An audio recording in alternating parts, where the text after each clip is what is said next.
Hospital एक ऐसी जगह जहां हम प्रॉब्लम के टाइम ये सोच कर जाते हैं कि डॉक्टर कुछ ना कुछ इलाज जरूर कर देंगे। लेकिन एक हॉस्पिटल किसी डॉक्टर के लिए भूतिया जगह बन सकता है, ये किसने सोचा होगा। आज की कहानी हैदराबाद के एक हॉस्पिटल में हुए एक ऐसे ही ट्रू इंसिडेंट पर बेस्ड है, जिसकी कहानी हमारे एक व्यूअर मारवा ने हमें भेजी है। 26 साल की डॉक्टर मारवा सामद एमबीबीएस की इंटर्नशिप के चलते नाइट ड्यूटी के लिए पोस्टेड थी। उसके साथ उसकी दो बैचमेट्स नव्या और रफिया भी नाइट शिफ्ट के लिए हॉस्पिटल में थे। क्लासेस के दौरान उन्होंने लोअर बेसमेंट के एक हॉन्टेड रूम के बारे में बहुत सुना था। कहते हैं वहां पहले साइकियाट्रिक वार्ड हुआ करता था, लेकिन एक आदमी के वहां सुसाइड करने के बाद वहां कुछ अजीबोगरीब घटनाएं होने लगी, जिसकी वजह से उस वार्ड के सारे रूम्स और बेसमेंट को लॉक कर दिया गया था। वहां किसी को भी जाने की इजाजत नहीं थी और चाबियां बस सिक्योरिटी गार्ड अहमद चाचा के पास रहती थी। मारवा, नव्या और रफिया तीनों ही अभी यंग इंटर्न्स थे और डिलिजेंटली पढ़ाई के साथ साथ कुछ ना कुछ शरारत भी करते रहते थे। उस रात हॉस्पिटल में ज्यादा पेशेंट्स नहीं थे, तो उन्होंने सोचा क्यों ना आज लोअर बेसमेंट जाकर उस जगह की तफ्तीश की जाए।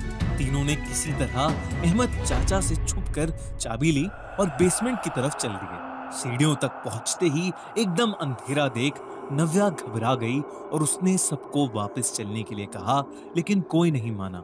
जैसे जैसे वो सीढ़ियां उतर रहे थे, नव्या की घबराहट बढ़ती जा रही थी, लेकिन उसे कोई डरपोक न समझे, ये सोचकर उसने कुछ नहीं कहा। उस लंबे से कॉरिडोर के एक रूम की लाइट्स फ्लिकर कर रही थीं। तीनों घबराते हुए रूम तक पहुंचे। हर तरफ वो जगह बंद होने के बावजूद उस कमरे के आसपास बहुत जोरों से हवा चल रही थी। नव्या को उस कमरे की एक खिड़की के रिफ्लेक्शन में पंखे से लटका एक आदमी दिखा और वो जोर से चीख पड़ी। उसके चीखते ही मानो वो आदमी गायब हो गया।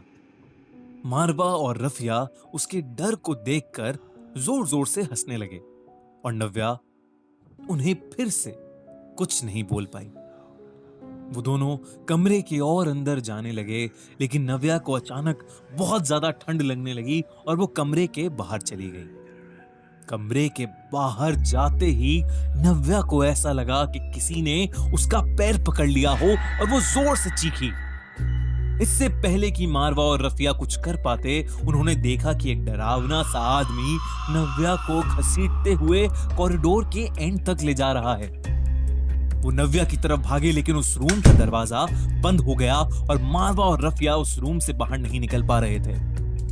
अचानक सारी लाइट्स बंद हो गईं। उन्होंने वापस दरवाजा खोलने का ट्राई किया तो वो आसानी से खुल गया।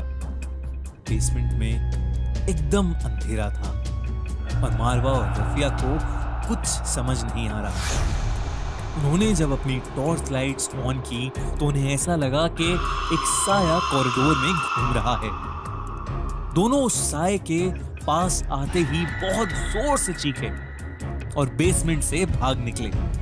ऊपर जाते ही उन्होंने अहमद चाचा और कुछ लोगों की मदद से बेहोश नव्या को बेसमेंट से निकालकर ऊपर हॉस्पिटल के रूम में एडमिट किया। नव्या थोड़ी ठंडी पड़ी थी और कुछ कुछ बड़बड़ा रही थी। सारे सीनियर डॉक्टर्स ये देखकर शॉक्ड थे। किसी को कुछ समझ नहीं आ रहा था। नव्या उस रात से 6 महीने तक कोमा में थी। होश में आने के बाद उसने कभी भी उस रात के बारे में दोबारा बात नहीं की। मारवा और रफिया अपनी उस एक शरारत को आज तक रिग्रेट करते हैं।